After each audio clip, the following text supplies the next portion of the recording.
The backlash against processed foods is fully on these days, which is a sign that processed foods have been really, really healthy. Because we're all really upset about like dyes and chemical names we can't pronounce. But you know what the most deadly chemicals in packaged consumables are? Alcohol and nicotine. Does aspartame in Diet Coke cause cancer or Alzheimer's? You can find some correlation, but no conclusive causation. Why are there so many Why do so many packaged foods have stabilizers in them? Why are chickens in cages? Why are cows fed so many hormones? Well, it's so that the food doesn't kill us. You know what's worse for you than sodium nitrite, E. coli, salmonella, and even more importantly, starvation? Like the early 20th century had a massive food the early 20th the Speaking. The early 20th century had a massive food shortage, and scientists and farmers knew it, so we eventually got to the invention of factory farming. We subsidized corn, we put stabilizers in everything, we regulated shelf stability and general ingredients and, say, bread. Because during a wheat shortage, people were adding powders like chalk to their flour and getting everyone sick. I bring all of this up to say that our grandparents and great-grandparents' generations, those who lived through at least one of the world wars, fucking loved food science because boxed and canned foods were really delicious compared to the shit you got during the Dust Bowl. The future was now. Make it healthy, cheap, delicious, and available, and that's what the food industry did. That's what factory farming did. Of course, after decades of learning about certain additives like red dye number 2 and styrene, we got a bit more wary about anything that didn't look natural. An unwrapped Twinkie is forever, and that was so cool in 1958, but less so in 2025 maybe. So we're returning now to the earth, not only for our foods, which can't have any ingredient with a chemical sounding name, monosodium glutamate, ascorbic acid, or the really bad ones like sodium chloride and hydrogen dioxide. Those are in everything. I bring this up because I can't help but to think about all the millennia of witches we've been so scared of. And they're just out here trying to have an all-natural diet, trying to use essential oils and herbs for preventative care and give praise to the earth and stars who birthed them. And we're crushing them all with rocks and Salem and making anti-witch propaganda like this 1958 schlock thriller Curse of the Demon. Come on, you guys. You all just need a lavender candle and some amethyst crystals to unblock all of those negative energies. Hi, Cecil. Hi, Jeffrey. What's your favorite candle scent or type of candle scent? What's my favorite candle? Like specifically a candle? Maybe or like scent, like either Okay. an oil or a candle or an incense Because stick. honestly, I burn scented candles? I definitely go for I've been on the diffuser, the oil diffuser Mm-hmm. recently. I like incense. I like incense because it is a marked period of time. And I use that as like, oh, like when I'm knitting, I'm like, okay, I'm going to knit for one incense stick. And I know that's like 35 to 45 minutes. Right. But for the diffuser, which I just want to make my home not smell like a garbage pit because I live in a garbage pit. Surprise. Right now, I'm rocking a combination of peppermint, grapefruit, and Tulsi basil. Oh, those are all very nice. I love Tulsi basil. Like it's like the because peppermint, you don't want your house to smell like peppermint, but there's something about the peppermint and the grapefruit, and then the like that basil smell is so interesting. It smells like a garden. It's very clean smelling to me. I agree. Yeah. Mint and grapefruit both are very like clean smelling things, and the Hmm. basil has like a sweet earthiness to it, which is really Yeah. great. Yeah. Oh, that's those are so nice. I love any candle with like a, a name that sounds like a Home Depot paint color. Oh, Uh, sure. and so so it's always something like Beach Weekend or Yes. something like who knows what that smell is. It's sea salt and palm fronds or something. I don't know. Yeah, I think my thing, like, because I've been to the Yankee Candle factory. It's massive, and it's like all the Yankee candles. And I think I do get smell overload when it Yes. comes to like those kind of processed, highly perfumed. Like I was the kid who like I would throw a temper tantrum when my mom wanted to walk through the department store because I like the perfume area gave me a headache. Yeah. Even just like hanging out there for 5 minutes. So like single smells or natural smells, I'm into. But like when you get into the Yankee Candle Yes. overpowering, The I get real turned off by that. the chicken pot pie candle or whatever. Yeah. Mm. Mm-mm. See, actually, I think I would honestly be into more less sweetie smells and more like sage. Love a sage. I Like the florals and the sweets, not my thing. yeah. I'm like you. I don't really do candles very often. I'm more likely to do an incense stick because of the Hmm. timing of it. Hmm. And I like the muskiness of Yeah. incense, which I really appreciate. I do have one candle that I found at Home Goods, and it was not anywhere close to Halloween time, but they had a bunch of like just Halloween shit everywhere, and they had a section of candles that all had like spooky things like witches and black Hmm. cats and stuff on them. And uh, anyways, one of the candle scents I got is just called Night Terror. Oh my gosh. It's so good. It has like some like leafless trees, like outline silhouettes of trees on the side of it, and it smells nice. Like it's got like an orange peel type of scent. It's a little bit. Do you put it on top of your CPAP machine? Put it. I keep it in the bathroom. Yes.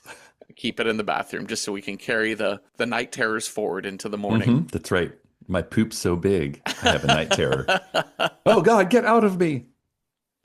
Just like this demon That's in right. Just Curse of the Demon. Curse of the Demon. We went with Curse of the Demon because, per Cecil's research, Night of the Demon was the original UK title of this film, but that's a 90-minute film. What you get in America on Amazon and Apple, which is where I rented it, you get the 82-minute version, which was released in the US, called Curse of the Demon. There's a couple of like missing scenes, which I noted when I did my Wikipedia summary Hmm. recap Hmm. for myself, where I'm like, oh, I don't remember that conversation going down. Okay. Yes. Yeah, there's like two or three conversations, and then I think they shuffle one of the other scenes, but it does seem pretty negligible. So, Yeah.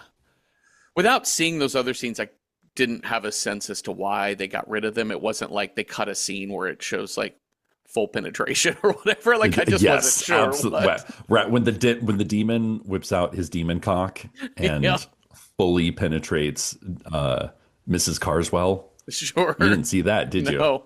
Mother, mother, let them taste of your ice cream, mother. Oh my God. I was like, that ice cream is cursed. Don't eat that lady's ice cream, Oh, young lady. absolutely not. This movie was a ton of fun. I had so much fun watching this. This is very schlocky, but I It's think very B really movie. very Yeah. B movie, but I think well done. It's pretty simple in its who's a hero and who's a villain. Hmm. Hmm.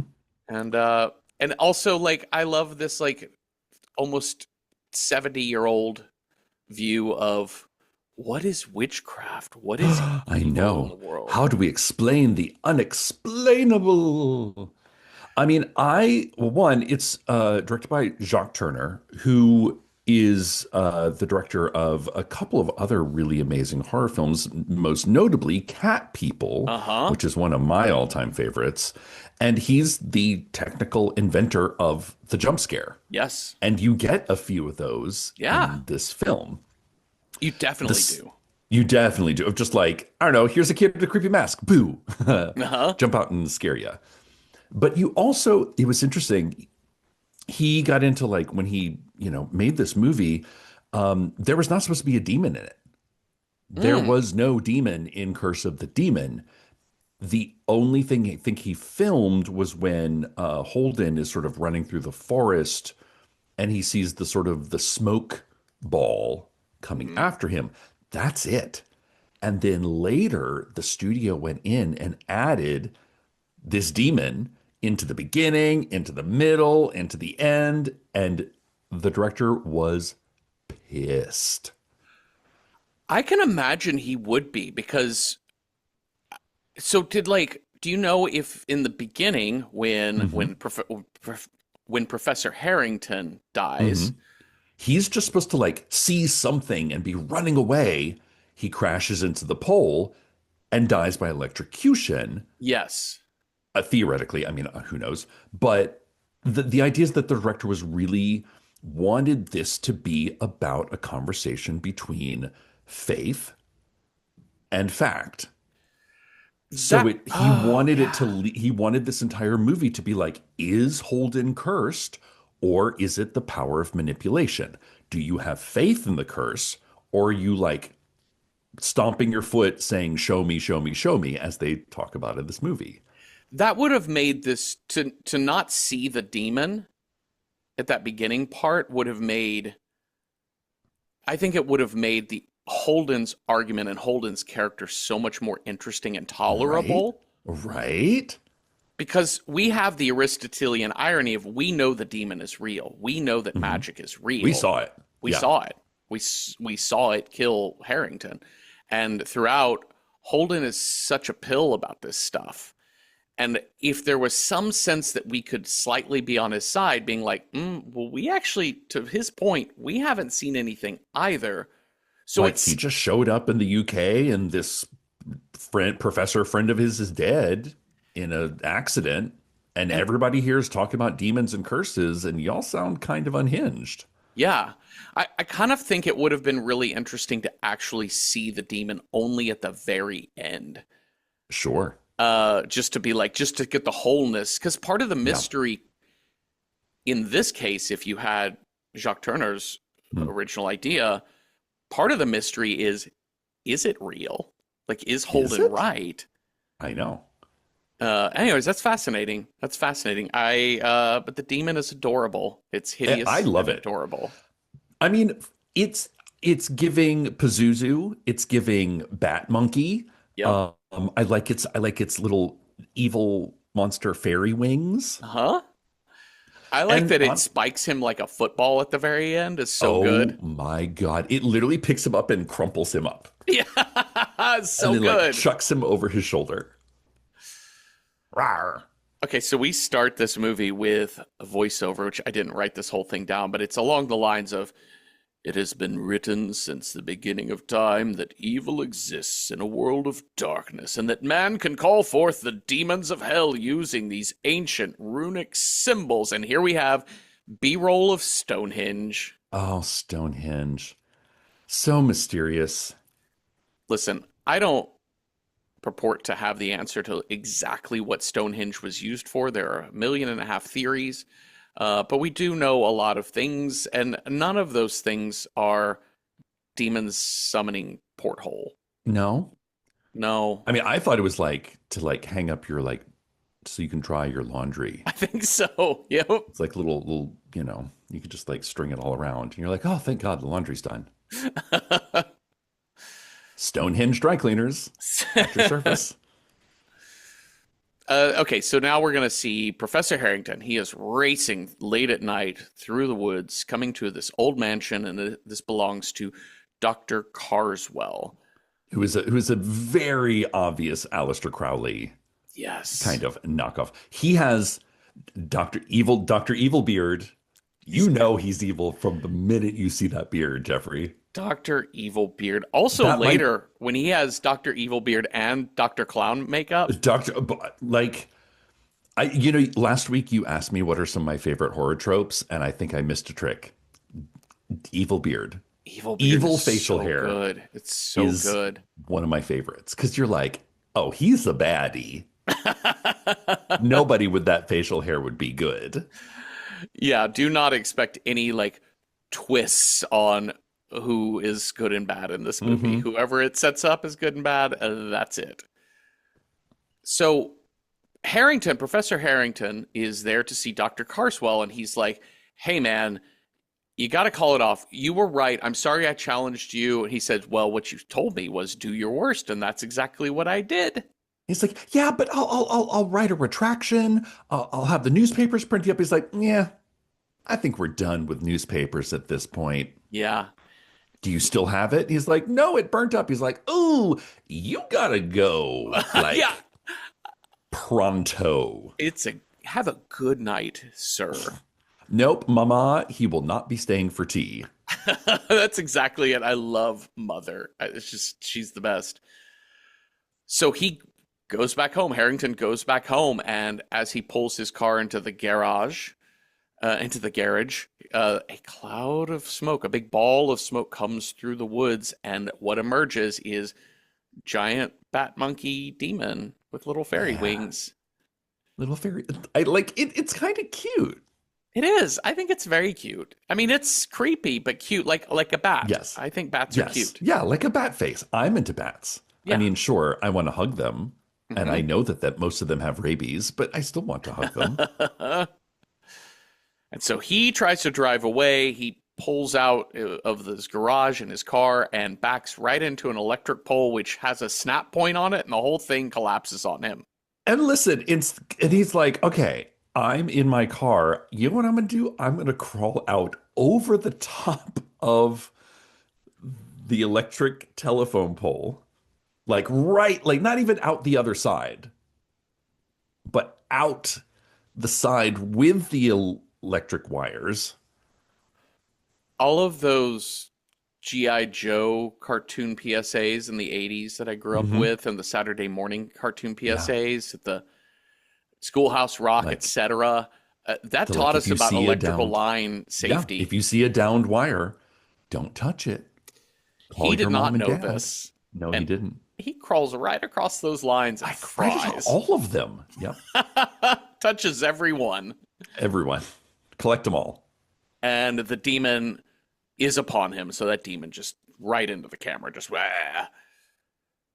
Okay, so then we cut back to Dr. Carswell, who is burning up this newspaper article that is like, famous doctor psychiatrist Dr. Carswell is about to be outed as at a Satanist at this major psychological convention in London this week. Okay. This convention.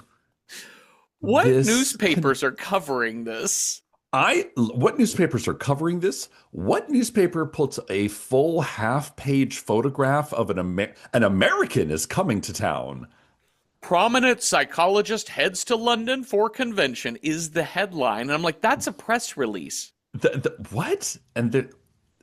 Y'all are like stretching for news. Uh-huh. And it's Dr. John Holden, who is asleep. I love this introduction as a character of like, he's got the newspaper about himself over his face. Mm-hmm. And he can't get comfy on the plane, even though Yeah. these things have a almost 180 recline, like back in the day. Now, this is one of the reasons why I love this movie. There's a lot to love about this movie, I have Mhm. to say. For a 1950s B movie, there's a lot to love about this movie. And one of them is you get a little bit of a time capsule of like 1950s post-war England. Like when England was really kind of on its way to bouncing back. But you get some really you get a bit of it's the reason why I like watching 1970s movies about New York City. Like it's a capsule of a time and place. Yeah. And this new Heathrow before Oh before my they tore it God. down to me. It's great. The airplanes, I love it. So we get into him. This is the craziest meet cute you're ever going to hear about, you guys. I was being pursued by a demon. Uh-huh. And she told me I was being pursued by a demon, but I didn't believe her until we like reversed the demon curse, and now we're married. And I first met him on the airplane, and I thought he was incorrigible. That's right. He kept interrupting my writing by putting his seat back down over my tray. Yeah, yeah, very meet cute, very good.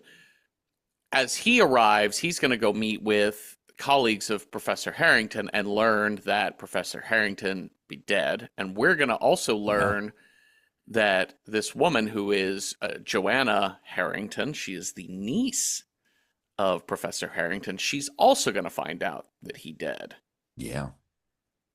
And I think I like this idea because in a movie about, I thought there was going to be more Satanists.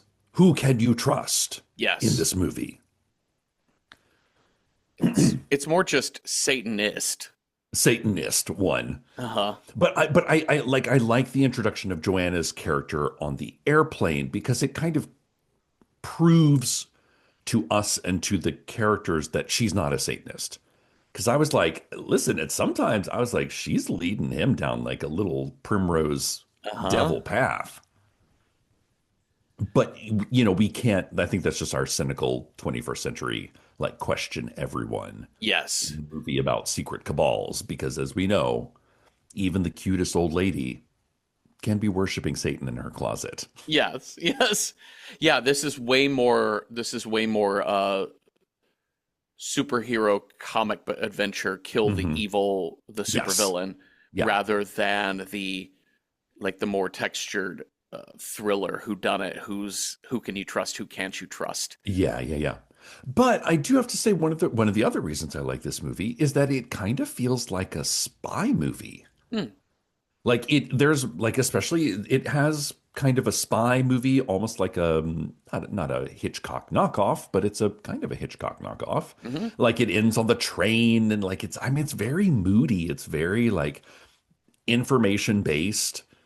Like by the time we get to the creepy, I think Irish police officer, I was like, "You, sir, are suspect." The third in their little trio is I think Kumar, who's another, an Indian professor who's at this convention. I was like, "You seem quite suspect." Uh-huh.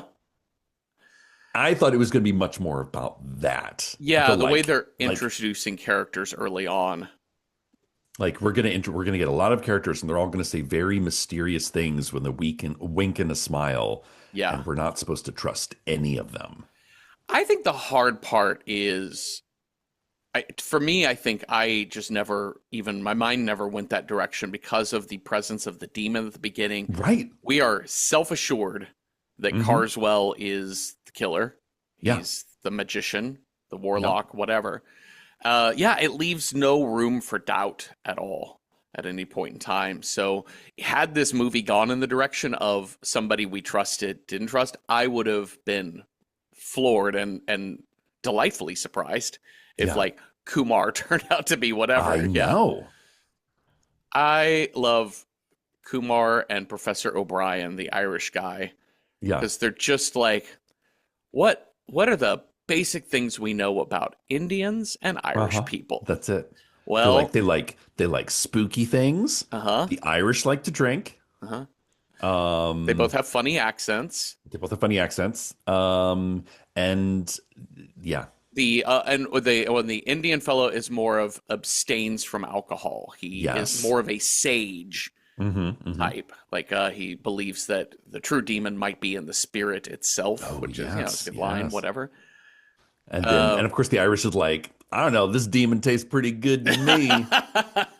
Pour me a double, no water, sir.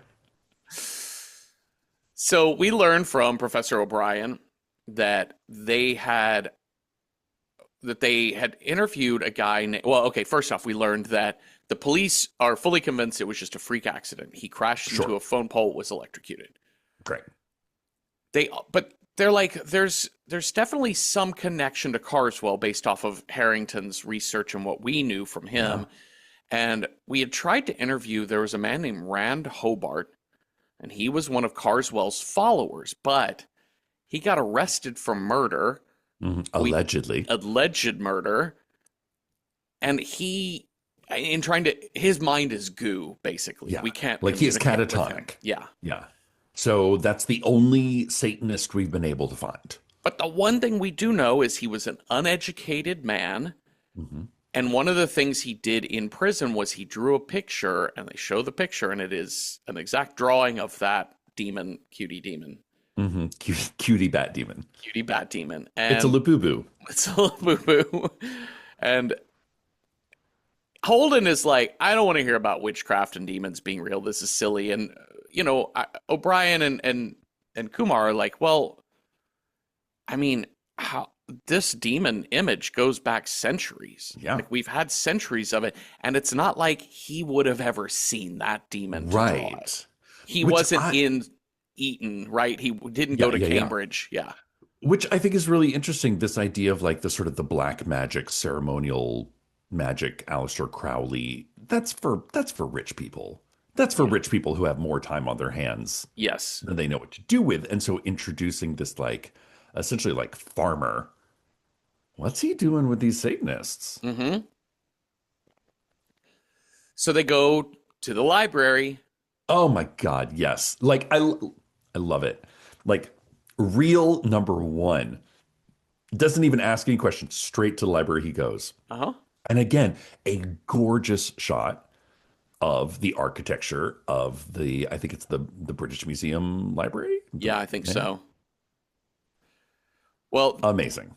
they can't find they've got some books, but like there's a restricted area of like ancient books and old Sure. books. Then they Makes have a sense. very specific one on witches and demons. I didn't write down the name of it specifically, but it is kind of like An Idiot's Guide to Witches and Demons. Miss Peregrine's home for peculiar Yes, whatever. Miss Yeah. Peregrine's Home for Witches and Demons. Yes.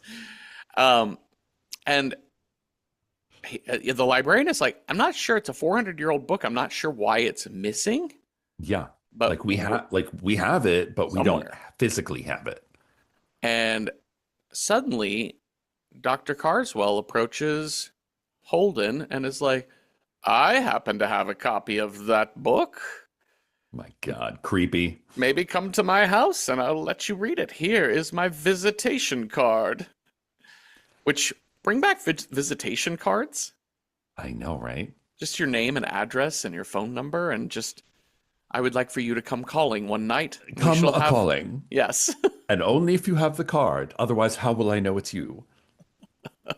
Which honestly, they could use more of in this movie because Holden is like, meet me in my hotel. And I was like, where? Who? Come calling at my hotel. Yeah, you at the Travelodge? Where are you? What's going on? What? How does everyone, you assume everyone just knows where you're staying? Call me. And then he walks off screen. Yeah, I know. What? That's it. Okay. We do get a bit of that. Yes. Screenwriting shorthand. Yes, exactly. But Holden knows instantly who this guy is when he sees the calling card. He's like, oh, Dr. Carswell. And he says, well, you can't bribe me with kindness. My investigation of you and your cult will be stopped. He's like, but at least let me like talk to you about it. I do like when he says, Carswell tells Holden, I think a scientist should have an open mind. And Holden says, that's what investigations are for. Yeah. Which is truth. Yeah. But on the card, there's some handwriting about 2 weeks from Harrington's funeral or something like that. Yeah. And when Carswell shows the card to the librarian who's helping him out, he's like, what do you make of this writing? And the guy's like, I don't see any handwriting. It's gone. It's gone. He even takes it to like some chemistry I expert know. to find residue of ink, and it's not there. Nothing.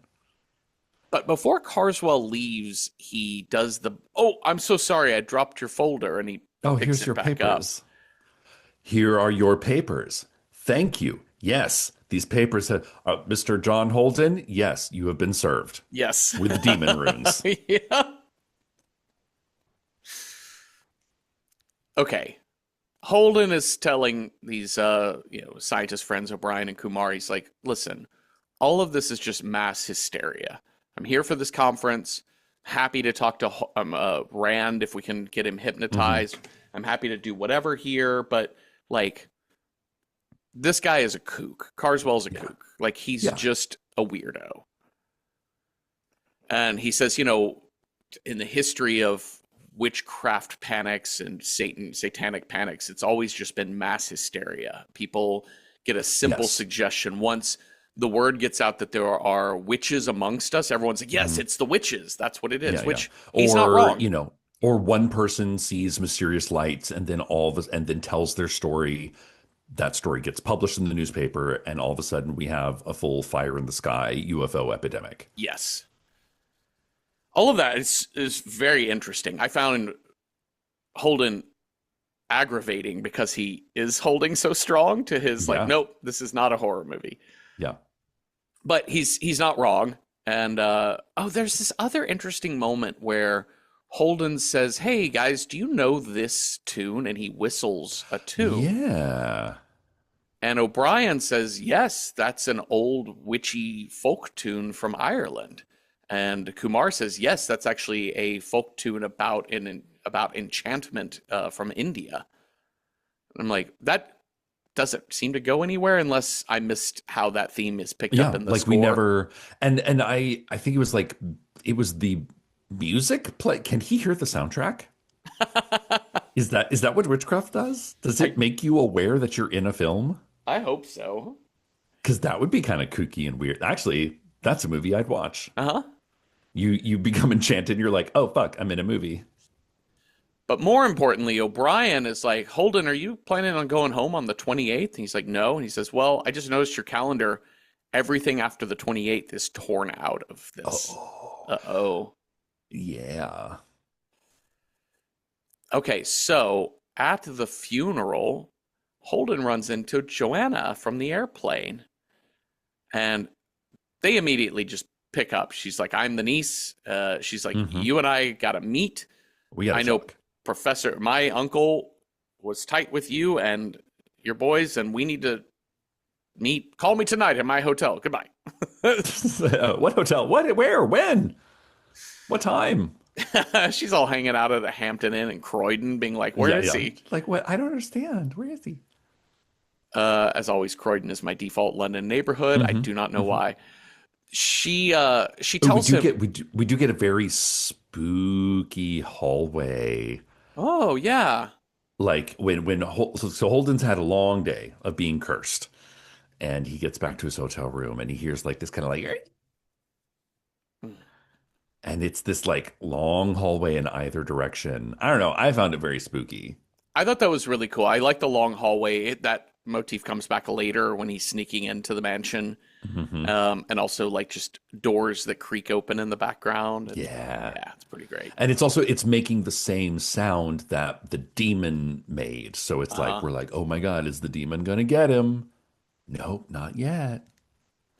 So she reads to him from her uncle's diary, and you know what Harrington had said was is that he met Carswell. He knew who Carswell was, but ran into him Yes. at I think an orchestra performance. Yeah. And Harrington had lost his program or dropped it, is Hmm. what it was. And Carswell leaned down, picked it up, and he gave him Oh, he handed him his. his program, and And then then later he looked at that program and there's a parchment with runes on it yeah. inside. And then suddenly, like a wind caught it and blew it into the fire, and that's when he knew, "Oh shit, I think I got cursed." Yeah. I don't know where in this count he had the challenge to Carswell, like, "I dare you to put a curse on me. Do your worst." Because that's what Well, I Carson think says at the beginning, or well, Carswell I think it says at was the like beginning. the convention was the like leading up to the convention. There was, Uh-huh. in a very gentlemanly English kind of way, like, I will protest you. Like, you don't just Yes. do it. You have to like let them know that you're going to do it. Yes. Yes. Um, Holden, upon hearing all of this account, is like, "Well, okay, good times, but like, Who cares? Yeah. he didn't die by witchcraft. He died by electrocution." Yeah. And, and she's like, "Well, you don't share my view. See ya." Yeah, I know. She's like, oh, I thought you could help. He's like, hey, hey, hey, hey, hey, hey. I'm actually going to go see Carswell because he's got, you know, big bad encyclopedia of English witchcraft and Uh-huh. witchery. So do you want to go with? Yeah. Just don't slow down Slow there. down. So the next day, they drive out to the mansion in the daytime. I love this effect because as they get out of the car, you just hear kids screaming. I know. And Holden's like, Well, "It sounds like they're being sacrificed," or and something to that effect. and it's interesting because Joanna is a kindergarten teacher. Uh huh. So I was like, wait, is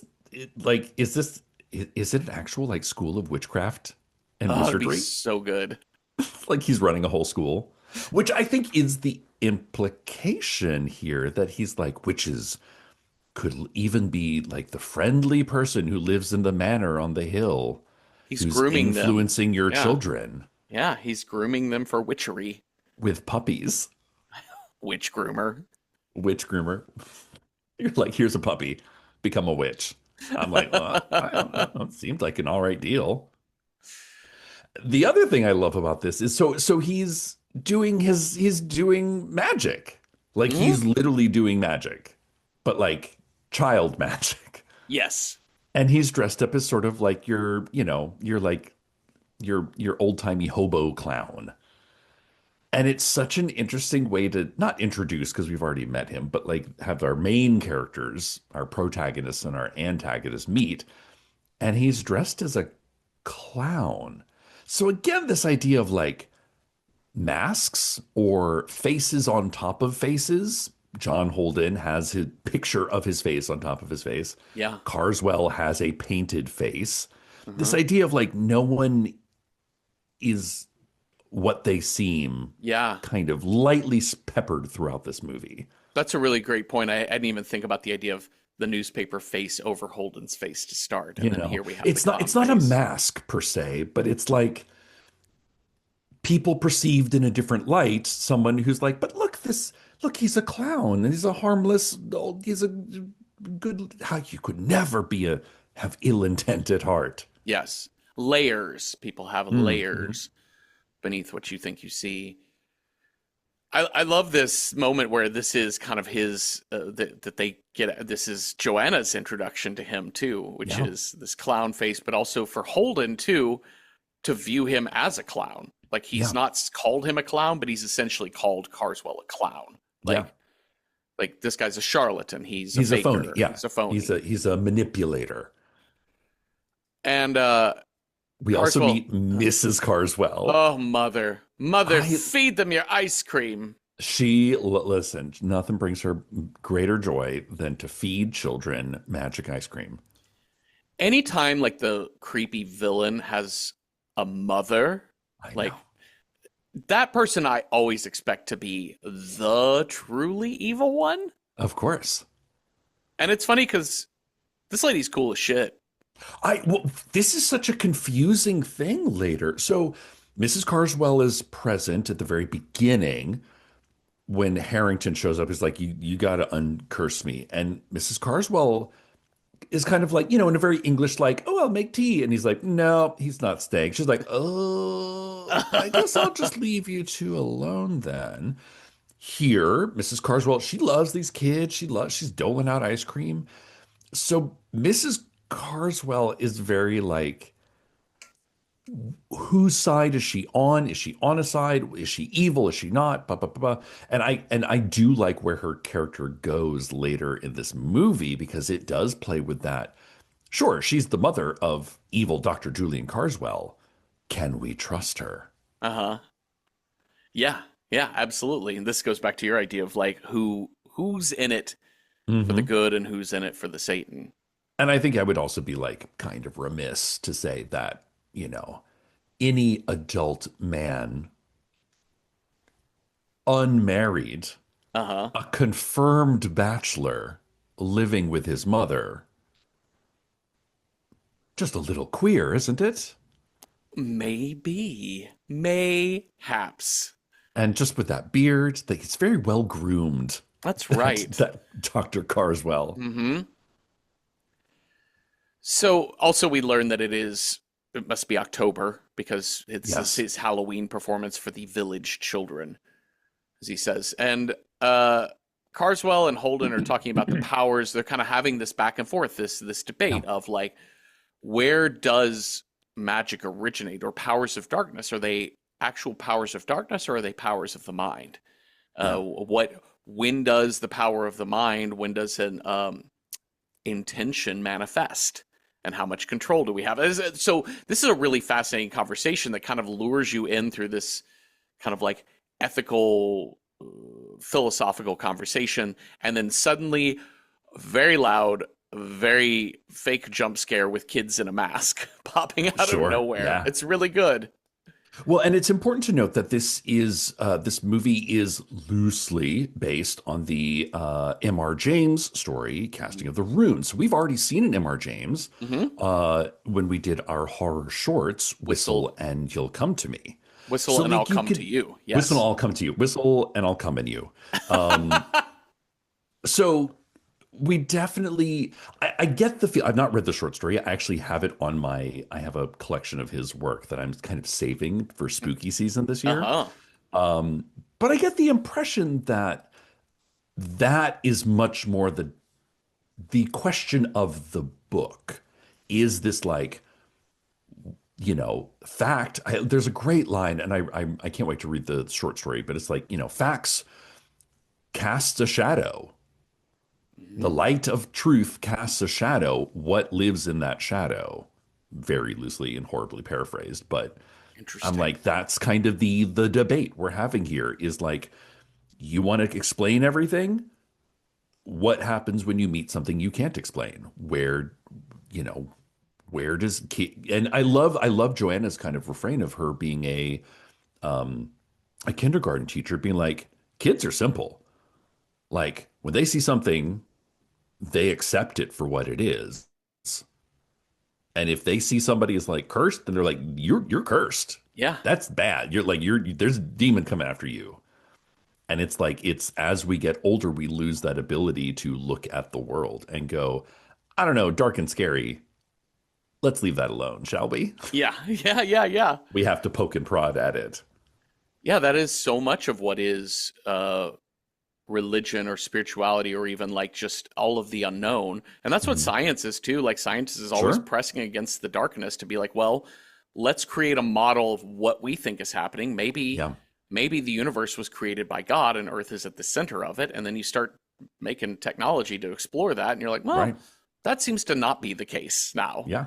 So, but what is a fucking black hole? Let's develop really complicated theories about this, Yeah. that, and the other. And there's still an infinite amount of things we don't know, and it is all lost in shadow. And That's it. I love that. I love that very concept. So this conversation they're having is really great. And there's a moment where Carswell starts uh, doing a little incantation, and he's like, I can't,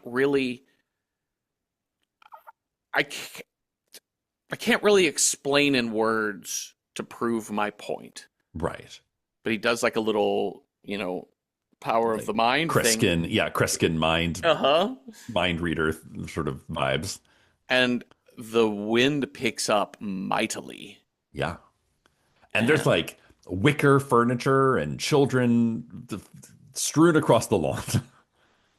yes, I believe they might have used a jet engine to create this wind. Really? I I think mean, it's so. like you can see the actors are struggling against it, Yes. which I kind of love. Yeah, I do too. It's great. It's really, really good. Lightning strikes a tree branch, knock it down. All the kids are running away screaming. And Carswell tells Holden, he's like, the one thing you cannot deny is that you will die at 10 p.m. on the 28th of this month. That's in 3 days' time. And, mental disintegration will start to set in the next Yeah. couple of days because you'll start pondering, how will I die? How much, why will I die? What's going to Yeah. happen in death? Obsession. Obsession. Okay. I I almost did my intro. I just have a lot of sports intros, so I decided to dial back sports intros a little bit. But I was thinking Okay. about former Joe Namath, former New York Jets great Joe Namath, won Super Bowl III back in 1969, I think.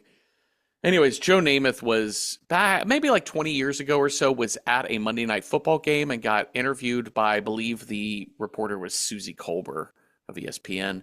And she goes to interview Joe Namath, who's there to watch the Jets play. And he is so hammered Oh on no. national TV. And Oh Susie sure. Colbert is trying to interview him. And he just interrupts her and goes, I want to kiss you. And she's like, wow, thanks, Joe. Yeah. How are the Okay. Jets doing? I don't care about the Jets struggling. I want to kiss you. And she's Your like, all right, face is pretty. thanks, Joe. That's all I could think about during this dinner scene with Holden and Joanna, because he's swigging back a whiskey and she is trying to go over her uncle's diary. And Yes. he basically is like, I want to kiss you. Why are you so pretty? And she's like, ha ha ha, okay, you no, sit over there, Mr. Octopus Hands, Mr. Hansy. I'm going to read to you from what does she have? She has some like important piece of information. Oh, it's not the It's diary. it's I think it was from the Oh no diary no and no it no she found a copy of her uncle's Old Man and the Sea, and he's like underlined a creepy passage about mm, being followed by something, and then she's like, but creepy, but also he wrote a note on the other page saying something about trying to like return the script. No, it's another clue. Again, she's yes. found another clue. What I wrote down that happened that we learn here is um that the parchment has to be passed to the cursed That's it. without them knowing Unknowingly. it. Yes, we've not gone to the pass back. It's the It's the like receiving of it, and yes. it has to be passed unknowingly and accepted. And he's like, Yeah. well, I would that's never not accept possible anything. because I don't take anything from strangers. But then he opens up his folder of data and out pops this piece of paper with runes on it. I love how just people were so guileless. Mm-hmm. Were people guileless, or was it this is kind of the fallacy of like being reflected, the society being reflected in entertainment, where like people were portrayed as being guileless, but in fact there was a lot of ne'er-do-well, Yeah. I think people were just really like, I don't know, why would somebody give me something that didn't belong to me? I can't be fooled. Why would you want to fool me? Yeah. Only Satanists would want to fool someone, you know? How ungentlemanly. Yeah. And I guess I could see where when Carswell, we don't really see clearly Holden's reaction to that moment because the Mhm. camera follows the folder on the floor and gets picked up. And it seems likely that Holden could have watched him pick it back up and like sleight of hand, magician, Yeah, you could yeah, easily get a piece of paper in there. sure. Um, so I could see where he would be like, the guilefulness would Yeah, be yeah, to yeah. make sure the man didn't take your stuff. The idea Yeah, that yeah, yeah. somebody slipped a piece of paper to Holden, it would have never occurred to him that like there's anything he could have put in there outside of a time bomb that would have Right. been Sure. dangerous to him. Yeah. And he's like, runes, come on, runes are just a language. Like it's literally like alphabet letters. They're not magic. Yes. But sure enough, he's like, well, wait a minute, let's pull, and that little slip of paper flutters over to the fire, but they've got a fire screen in front of it. Uh huh.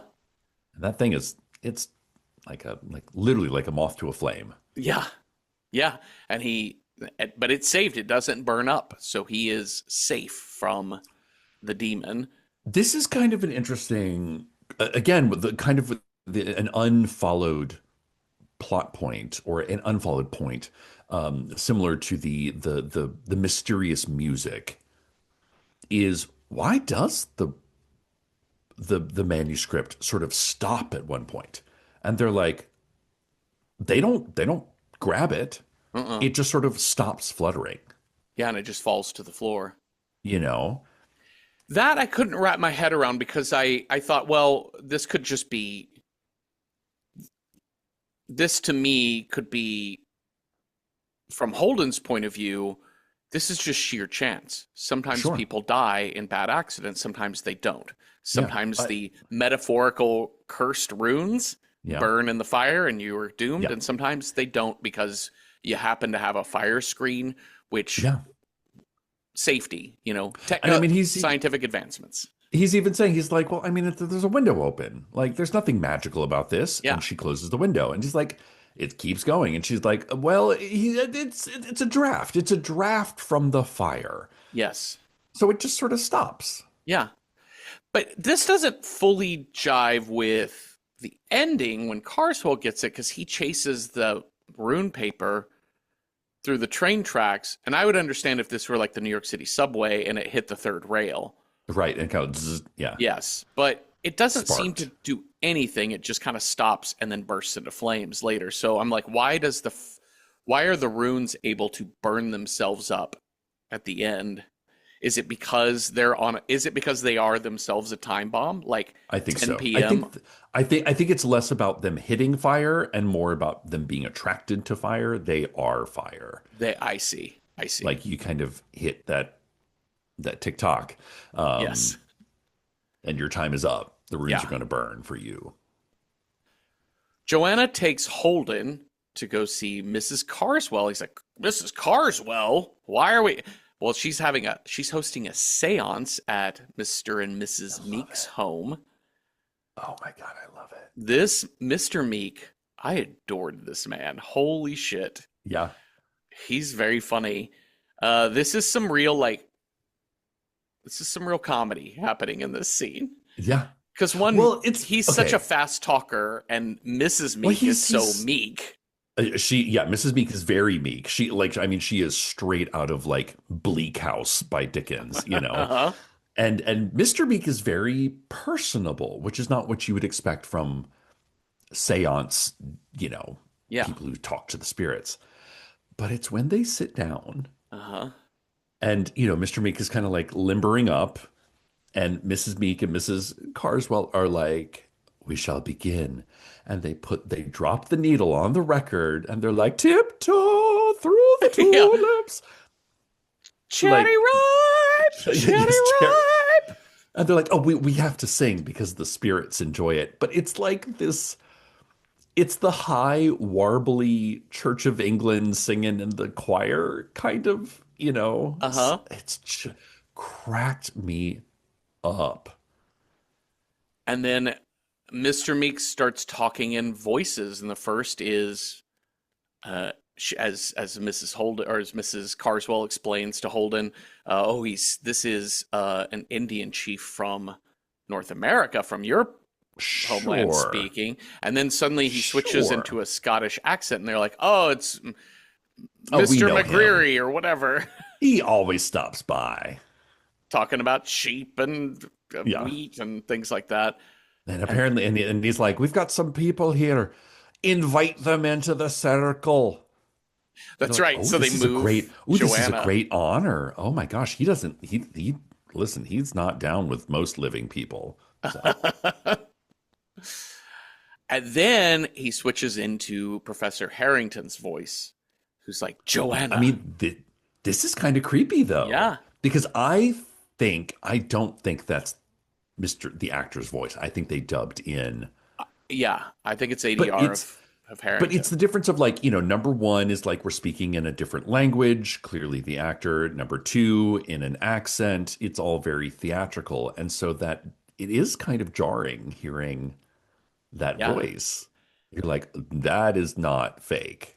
And just like with the clown makeup from Carswell earlier, when we see this from Holden's point of view, the whole thing is silly, right? The conversation with the Scotsman is silly. It's like humorous in a quaint, local yokel sort of way. He's literally rolling his eyes. Yeah. Yes. And it's all goofy. And so for him to 1, 2, 3 up to I'm speaking in Professor Holden's voice and offering you some caution and some rules and some things to do. Obviously, Holden is like, this is fucking dumb as shit, and I'm out of here. But before they go, we hear the medium say in Harrington's voice of like, you got to tell Holden he can't fight it. Carswell has the key. The answer is there, and it's in his old book. And Holden's like, they're like, what do you mean? Yeah. They're like, the trees. It's in the trees, which is where we get the Hounds of Love. The Kate Bush Hounds of Love quote. Oh, okay. Okay. Yeah. When he says like it's the trees, that's the little thing. Because I listened to that album just for Interesting. fun. That's so nice. Watching this movie. Well, tomorrow is the 28th, and Holden is still unconvinced. Now, Jeffrey, I have a question. Uh-huh. What do you think was the original plan for this conference? Because at this point, I'm like, you have been in England for a while, and there has been no conference activity. You're just No, bit bopping her all over the English countryside. no. Shouldn't you be working? My thought is that the conference starts on the 28th, is what I Okay. gleaned. So he Okay. got in a few days early, And I think at one like a point, couple days early, you're right. which You're right. is And I how think I at would one do it. point they were Yeah. like, at one point they were like, listen, we're going to move up the closing thing to the beginning because we don't know how much time you have left. Yes. So I think they did. They even kind of make that point. They're like, okay, let's get to the good shit of the conference. But Yes. at this point, I'm like, shouldn't you be like stuffing envelopes or like making lanyards or Uh-huh. like you're doing very little conference work for this very important international conference that is newspaper worthy, sir. Yeah, and you are doing nothing to get over your jet lag by being up at all hours of the night. And Sure. so even though he's unconvinced, he still is in for the investigation part of it. And Sure. Joanna wants to go find the key that Meek mentioned, and so they drive in the middle of the night to Carswell's mansion. This is where I was like, what if Joanna is one of the Satanists? Yeah. Because she's like, I'm gonna go get that book. And he's like, well, I can't let you go alone. Nope, you know what? I'm actually even more of a gentleman. I'm gonna go myself. You stay here. I was like, is she like leading him into a honey trap? Uh-huh. No, she's not. But it is that thing of like, I was like, I don't know, can you trust anyone? You know who you can trust? Stuffed cats. A pretty kitty, Pretty kitty. Yeah. Grimalkin. The piece de resistance Oh of my this God, I movie love is it. this fucking cat. I love him. I love him so So much.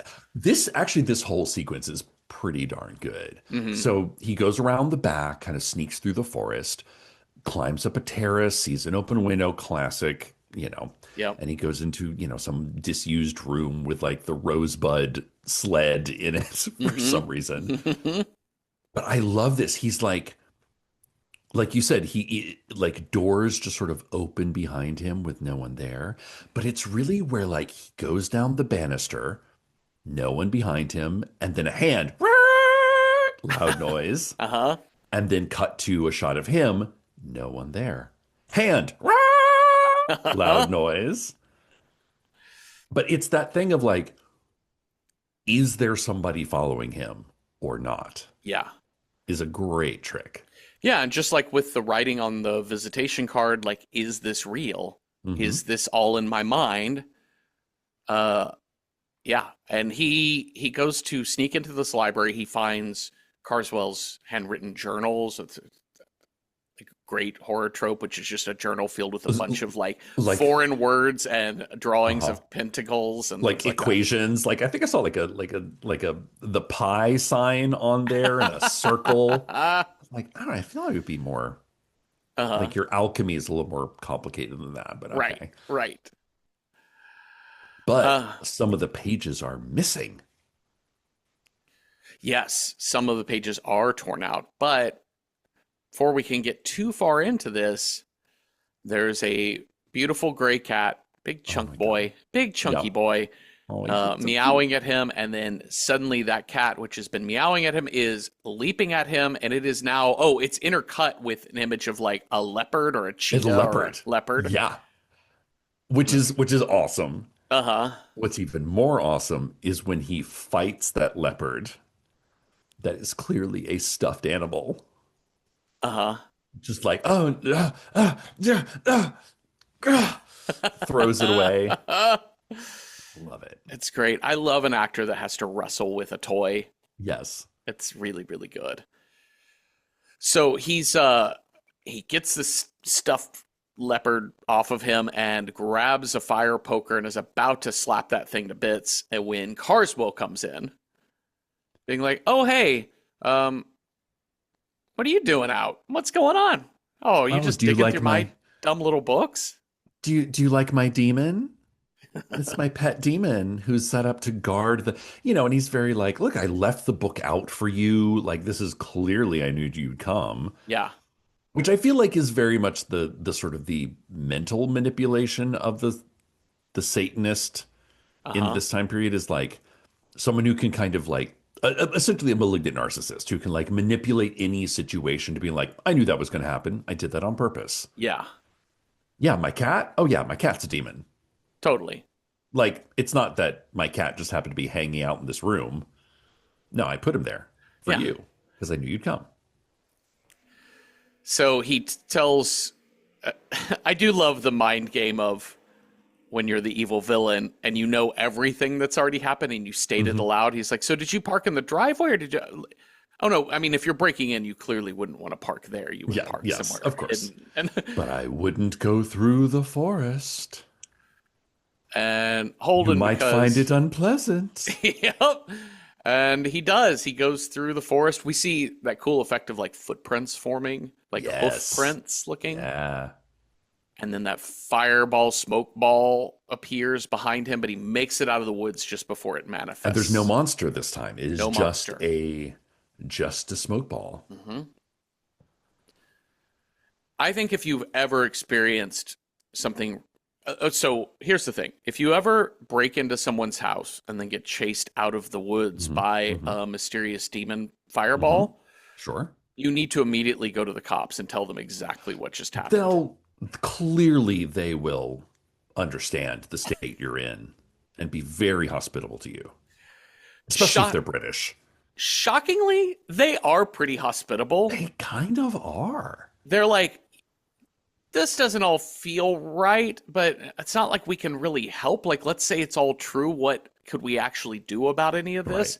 To which Holden's And like, yeah, you know what? I think we are tired. I think a good night's sleep and we'll be good. well, and I think the only reason the cops are taking this as seriously as they are is because of Harrington's death.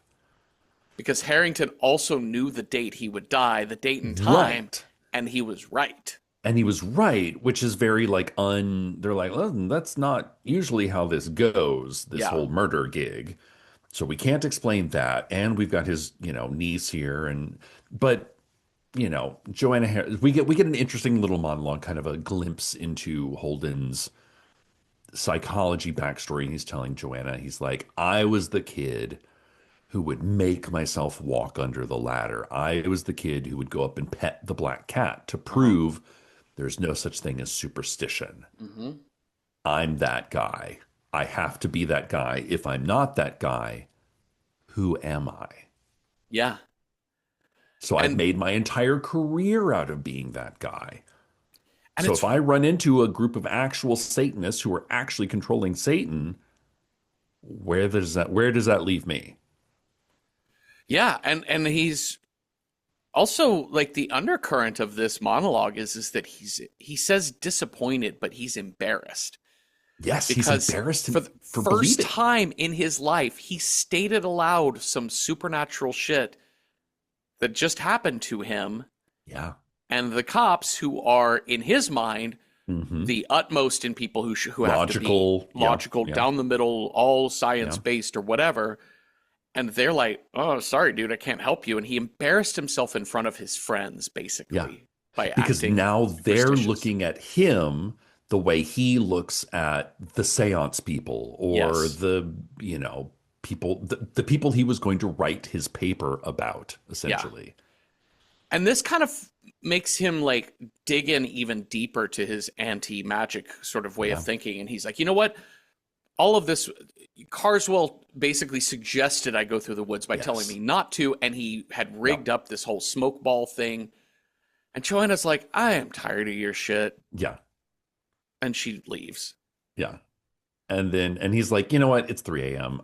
I'm gonna go to bed. I got a busy day of conference tomorrow. He even tells the cops, just leave it alone. I'm sorry. It was all a bad Halloween joke, is Yeah. what he tells the cop when he Yeah. leaves. So he goes back to O'Brien and Kumar. So he's going back to his science bros because he can't Hmm. handle the vulnerability that comes with a relationship with a woman No. to accept new ideas and thoughts. No. And meanwhile, also, Joanna has been calling over and over all night to talk to him, and he keeps No. avoiding her call. No, Mrs. Carswell. Oh, I'm sorry. I know. I thought so too. It's kind of like I'm pretty sure they said Mrs. Carswell is trying to get a hold of him. And he's like, that crank. I see. I'm sorry. But then we Yes. also see a shot of Joanna trying to call him. Yes. So it kind of, yeah, I'm pretty sure that's what they said. But That makes sense. We also see Joanna getting into her car, and then an unknown man or just a an unseen mysterious man hand. approaches her from the car. So a good spooky, Yeah. silent jump scare.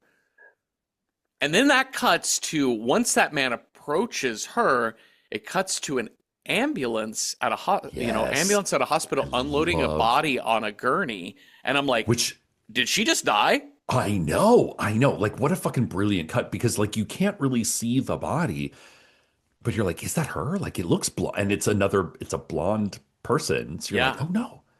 Oh But no, fuck. they're leading it into the lecture hall. Uh-huh.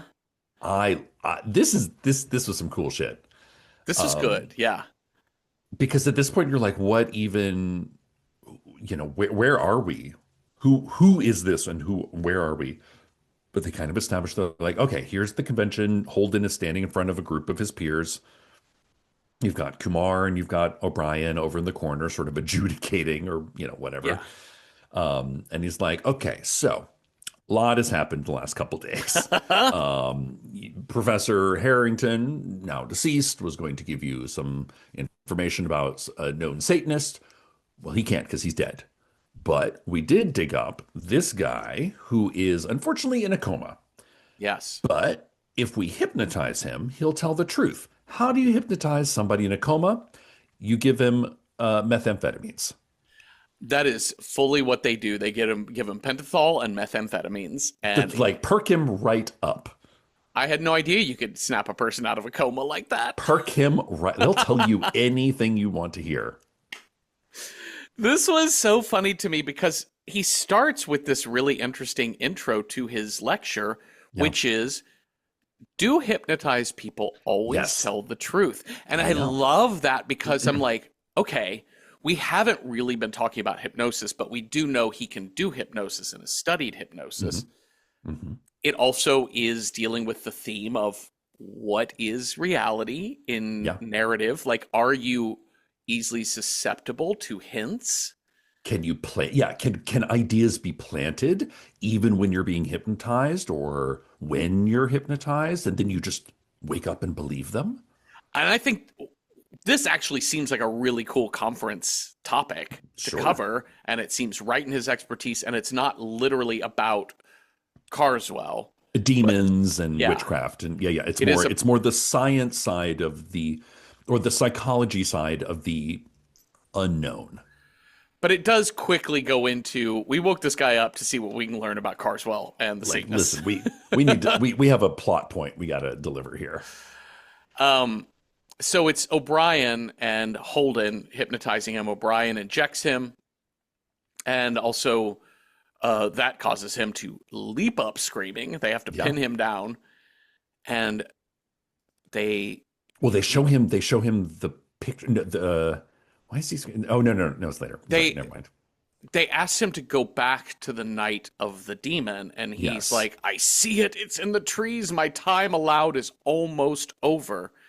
And they're like, why do you have to die? Holden Yeah. asks, and Rand Hobart says, because I was chosen, the parchment was passed, I took it without knowing, but also he admits, I passed this parchment back to the man who gave it to me, and he died, I think, getting run over by a train or Is that what something. he says? I forget. In my head, he got, I don't know, maybe I'm placing the ending of this movie with trains Yeah, on it, yeah. but whatever. The guy he passed the parchment to, back to, ended up dying instead, which is Which is why Rand Hobart got arrested for murder.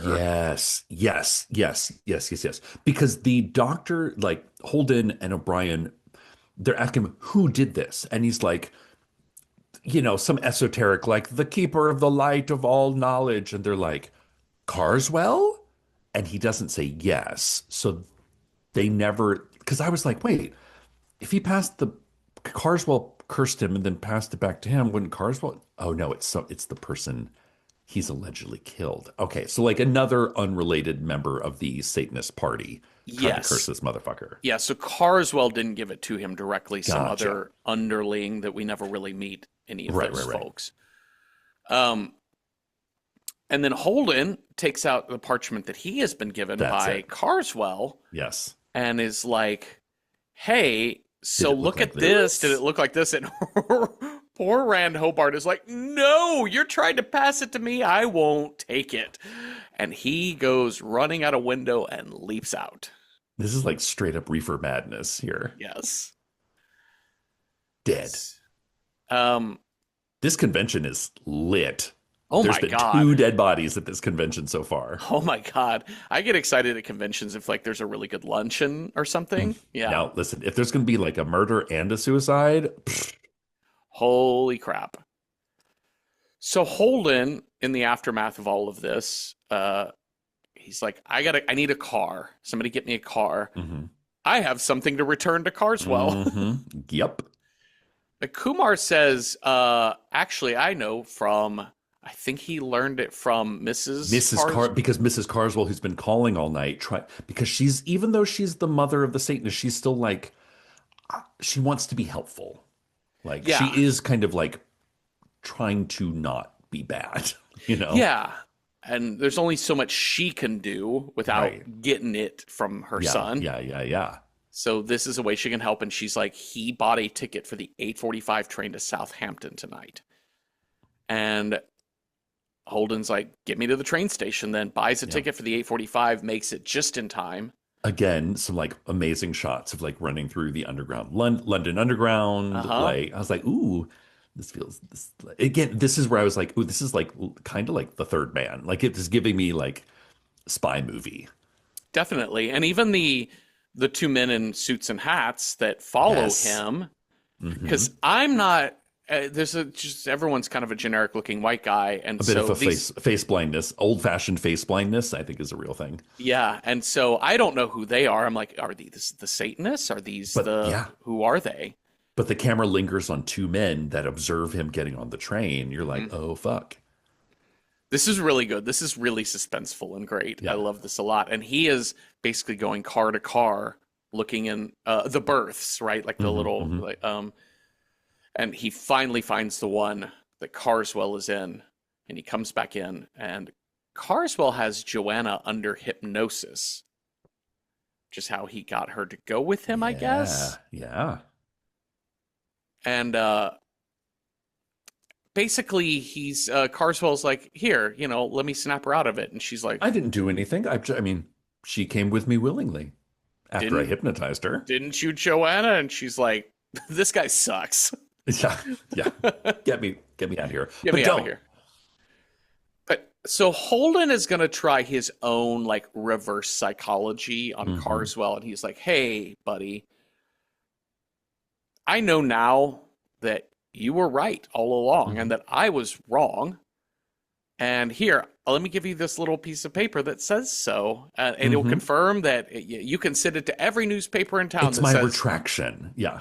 Carswell looks at it, it's like, "No, I'm not No, taking anything from you." absolutely not. And he's like, and especially now that there's like 8 minutes left in your life, it is eight I till know. 10. Yeah. And But Holden I says, love this like yeah. game back and forth of like as like Carswell's paranoia increases. So like Holden asks if he wants a cigarette and Carswell almost takes it. But he's like, no, I just gave up smoking because what if the parchment was like, like he like rolled a Yes, joint like yep. out of the parchment. He's like, here, do you want a cigarette? Ha ha, you're smoking the demon.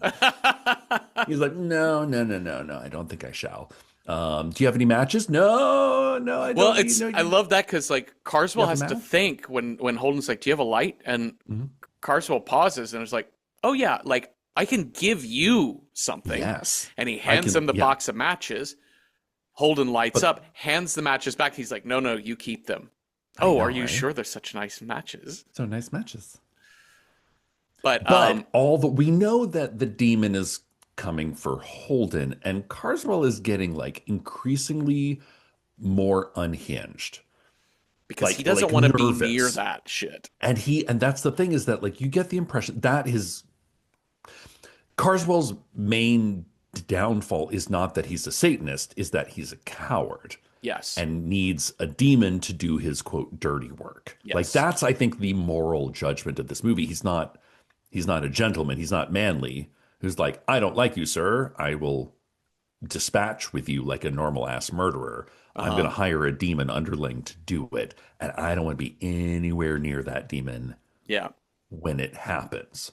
And Holden realizes this, he's known this, and so he keeps him inside that berth and is like, "You're not leaving the train. Whatever happens to me happens to you. You're going down You're with me, going to watch bud." it.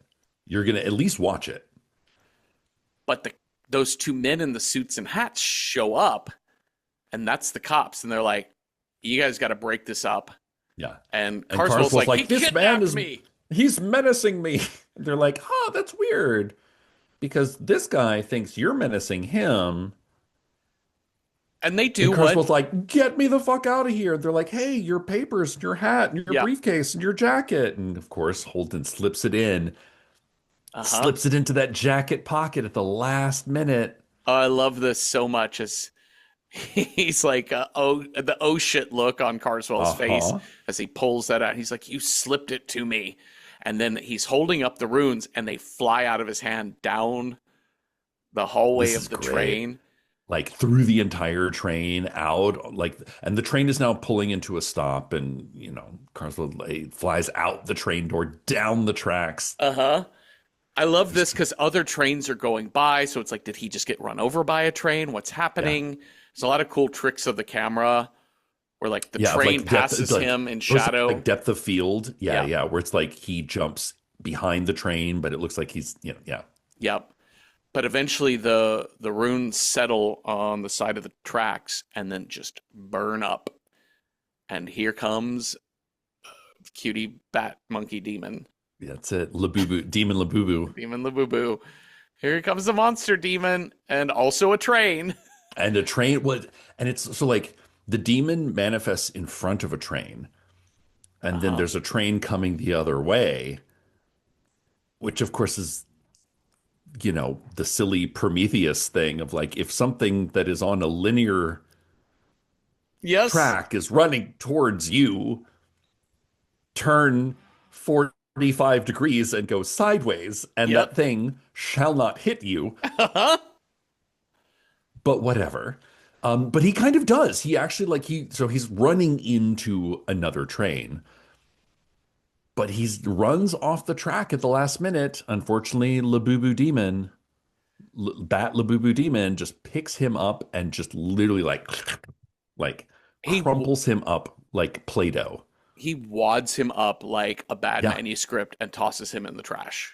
It's so good. I loved this so much. I laughed, and it's also like disturbing looking because it's like you see the whole body of a man floating. Like they actually filmed a person crumpling and fall. Like I couldn't tell if it was that or if it was clay animation or like Harryhausen, Ray Harryhausen kind of animation. It's tiny on the screen, so it could have been that. But it moves like like it's not a dummy. No. Like it moved, like it's wiggling around like a human. I got the sense that they had filmed somebody like, and then writhing, shrunk it and cut it into that as an animation. But I could be wrong about that. But it does look like not realistic, but the movement looks realistic. So it's really good. I mean, it's a graphic death for a 1958 movie, especially a British kind of like M.R. James type of thriller to have this much much violence. Yeah, such violence. Well, keep in mind, at this time, the UK did not have the censorship that that Hollywood had, so they could kind of show. It's true, depending on what We're not at video nasty. We're not into the 80s yet. We're not into the video nasties yet. No. Yeah. And I love that the cops show up and basically hover over Carswell's dead body and it's like, yep, he definitely died by train. Yep, absolutely. And as Holden goes to try and talk to them or get a closer look, Joanna's like, it's better not to know. And he stops. Like, do Yeah. you need to see the gory details, or can you just be like, he's dead? Yes. And Holden's like, I think you're probably right. Yeah. Let's just go. Which it's such an interesting, like a really satisfying moment for this character who's Mr. like, I have to see it. I have to show me, show me, show me. Yeah. For him in the end, his final moment is, you know what? Let's leave well enough alone. Hmm. Death by train, death by demon, not Yeah. my place to say. One of the things I wanted from that last line, because I'm with you, I think it's a really interesting character beat for him and a little bit for her, but this is just me adding shit that would have been cool if they could have done it, which is, I think between the two of them, just like there's the idea of like intentions of the mind versus like things that manifest, like how much control do you have through magic Sure. versus Yeah. just accident. Mm. But I think at the end, like, there's two different things because part of me thought, I think he needs to see the body, not for answers, not to be correct, but for closure. And Sure. I think seeking answers and seeking closure are pretty heavily linked, but they're not the same thing. Yeah, yeah, They're a yeah, different yeah, result in your yeah. mind and in your body. Yeah, closure is facts can help with closure, but closure is more of like an emotional, Yes. like I have come to peace Uh huh. within myself with something. And Yes. facts can help be like, yes, factually, here's an autopsy report, blah, blah, blah, blah. I mean, or what if the train tracks opened up and a demon grabbed him and pulled him down, like at the end of Drag Me to Hell? Be so good. Actually, Sam Raimi, like said that this movie was a major influence on Drag Me to Hell Oh, of course. Yeah, the because it's the marked idea one. of Yeah. yeah, because it's the idea of like you've been cursed. Here's an object. The sort of the layers of I don't believe in that. Having someone that is like goes through the different phases of well, I don't know, weird shit does keep happening. Oh fuck, I might actually be cursed. How do I get uncursed? Uh huh. The giving back of the object and the finale at the train tracks Yep. very clearly inspiration from this movie. Well, the end. Shall we rate this film? Yes, let's. All right. Let's start with how approachable is this movie if you are horror movie squeamish?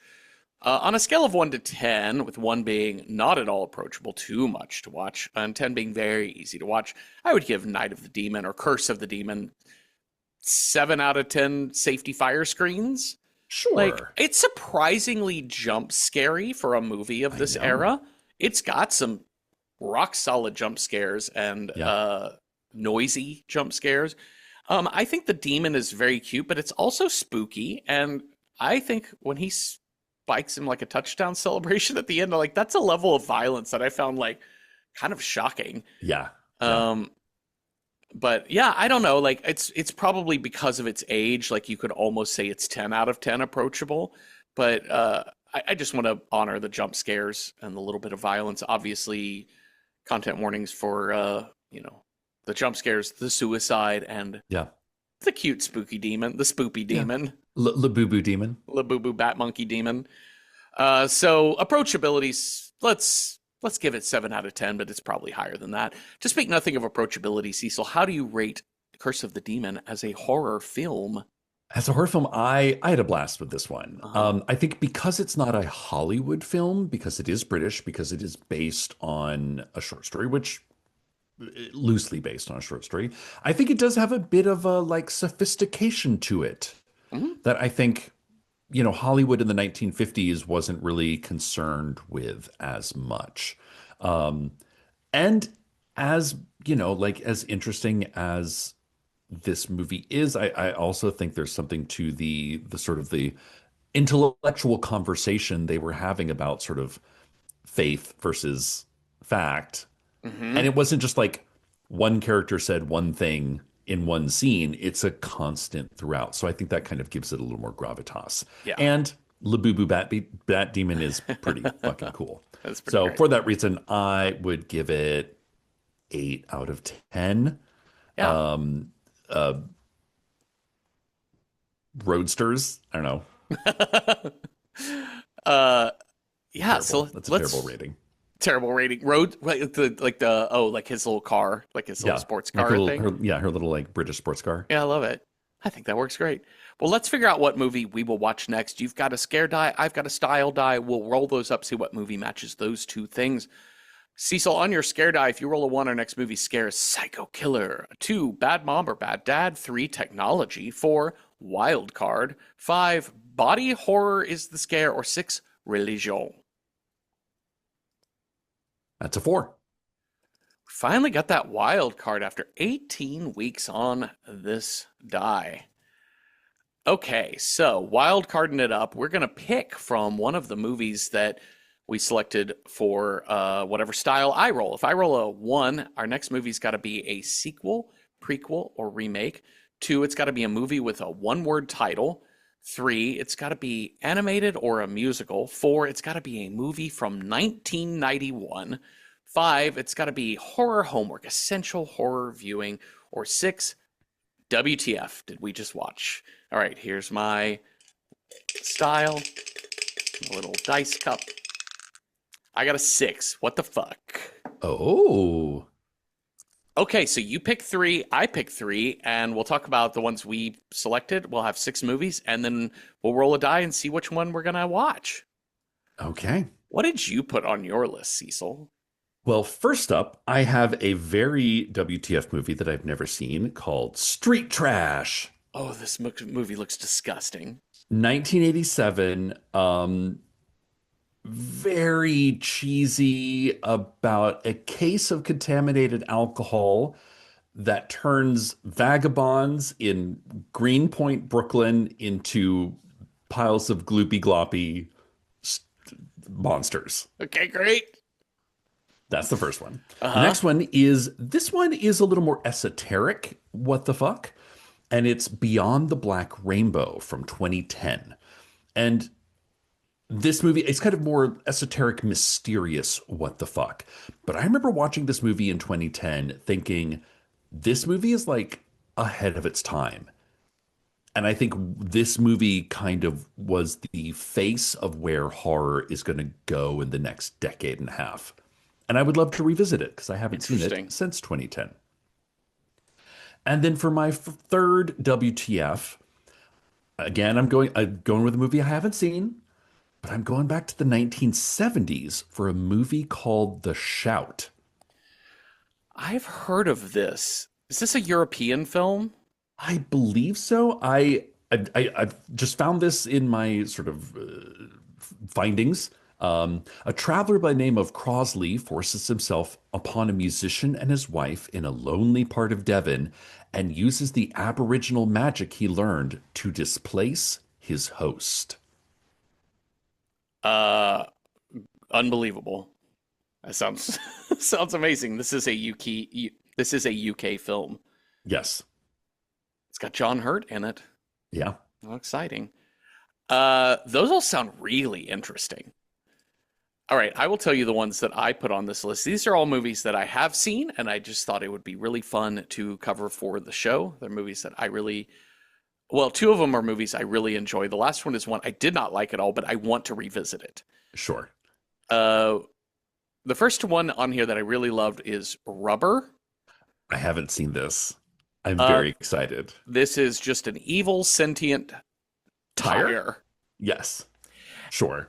And it's more than just an evil sentient tire killing things. There's a whole like meta story about people watching the tire kill things. So people like watching? It's really ingenious. It feels like a stage play that a playwright said, I don't know how I would ever stage this, so it's got to be a movie. But it has a lot of devices that feel very theatrical, like stage theatrical. I'm into it. I think it's super clever and really gross and funny. The second is Mulholland Drive. I mean, deep psychological horror. David Lynch, it's my favorite David Lynch movie. I think there's a lot going on here. There is no band. Oh, no, you want to talk about Evil Beard is the Noah Banda guy. Yeah, yeah. And then finally is Darren Aronofsky's Mother. which fitting for Exclamation today. point. Yeah. Yes. It is a movie that has an exclamation point at the end. I saw this in the theater. I just don't know if I was of the right mindset to watch it. Um, when I've read about it later and heard people talk about it, I think, oh, I think I missed any of that level of enjoyment when I saw it. And I think I'd rather watch it. I'd like to see it again. Yeah. Some Agreed.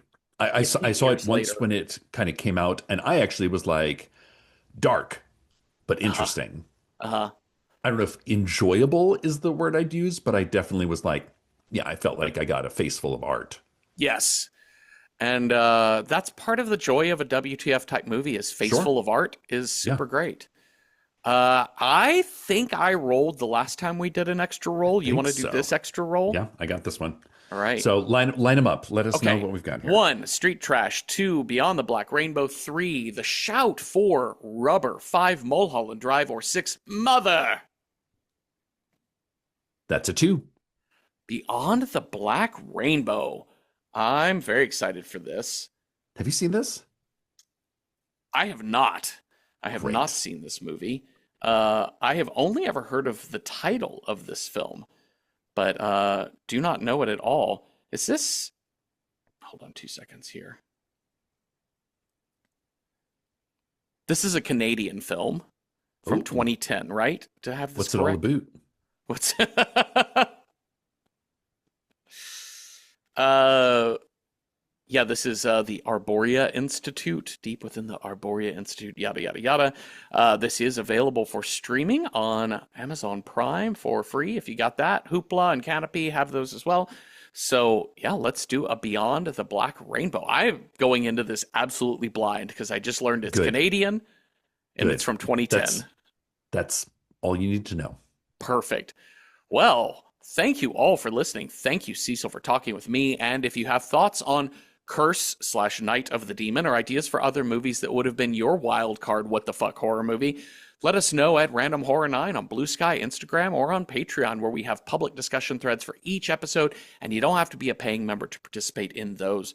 So watch Beyond the Black Rainbow with us this week and come on back next Tuesday for a new episode. Have a restful night with no Let's see. Have a restful night with no leopard-shaped beanie babies attacking you in the study or nothing. Boo! Boom.